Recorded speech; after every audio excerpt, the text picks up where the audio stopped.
నమస్తే అందరికి. అందరు ఎట్లున్నారు? మంచిగున్నారా? నేనైతే జబర్దస్త్ ఉన్నానండి. అలా ముచ్చటైందనంటే నా గుండెను గాయపరిచి వెళ్ళిపోయినతడే నా కోసం తిరిగి వచ్చిండు అనుకుంటా బహిరంగంగా వ్యాఖ్యానిచ్చిందంట. ఇంతకీ ఈమె ఎవరనుకుంటున్నారా? మన బాలీవుడ్ బ్యూటీ అతిలోక సుందరి వారసురాలు జాన్వీ కపూర్. అయితే ఈమె వ్యక్తిగత జీవితం గురించి, చెలికాడుతో ఉన్న అనుబంధం గురించి ఎప్పటికప్పుడు ఏం దాచుకోకుండా బయట పెడతానే ఉంటది. ఇప్పుడు తాజాగా ఓ ఇంటర్వ్యూలో కూడా గదే బయట పెట్టుకొచ్చింది. ఇక గంతకు ముందుకు ఏందనంటే రీసెంట్ గా అనంత్ అంబానీ పెళ్లి ముచ్చట్ల వీళ్ళిద్దరు జంట లెక్క కనిపించినా సరే, అనంతరం శిఖర్ పహారియా గట్లనే జాన్వీ కపూర్ మధ్యలో డేటింగ్ గురించి మళ్ళా తావిచ్చిందనమాట. ఈ పుకార్లు మళ్ళా తిరిగి వచ్చినాయి.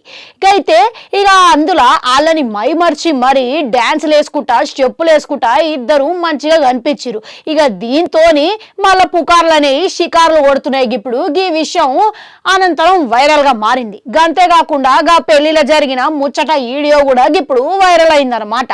అయితే తాజాగా ఓ ఇంటర్వ్యూలా ఇక నీ మొదటి బ్రేకప్ గురించి చెప్పు, ఇక మొదటి బ్రేకప్ అయిన తర్వాత ఎట్లా ఎదుర్కొన్నావు, ఇక వివాదం తర్వాత పరిణామాలు ఎట్లా ఉండేటివి అని విలేకరు అడిగిండంట.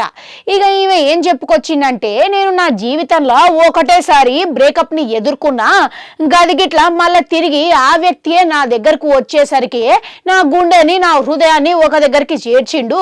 ఇక అదొక్కటేసారి అనుభవించిన గానీ కాబట్టి ఇప్పుడు మంచిగానే ఉన్నది అంతా అనుకుంటా వ్యాఖ్యానించింది.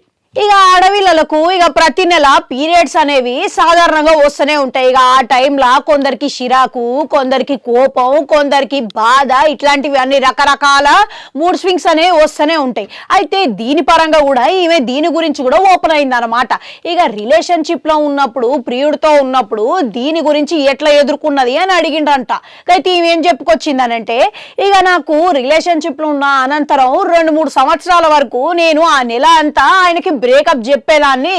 ఇక తర్వాత 2-3 నెలల వరకు నేను బాగా షాక్ లో ఉండేదాన్ని. ఇక ఆ తర్వాత మంచిగా పోయి ఇక ఇదంతా మంచిగానే ఉన్నది ఓకే అని నాకు నేను చెప్పుకొని శబాష్ అనిపించుకొని ఇక పోయి ఏడ్చుకుంటూ పోయి సారీ అని చెప్పి మళ్ళీ తిరిగి గలిచిపోయేదాన్ని. ఇక ఆ టైంలో నా మెదడు ఎట్లా పని చేస్తున్నది అనేది నాకే అర్థం కాలేదు అనుకుంటే వ్యాఖ్యానిచ్చింది అనమాట. ఇక ఈ ముచ్చటంతా ఇన్న తర్వాత ఇక మీ గిట్లా ప్రతి నెల ఆఖరి వచ్చే ఈ టైంలో మీకు ఎట్లాంటి మూడ్ స్వింగ్స్ ఉంటాయి అనేది కామెంట్లలో కామెంట్ పెట్టుర్రి. అట్లా అడగంటుంటే అది కూడా నొక్కరి మళ్ళీ వస్తా.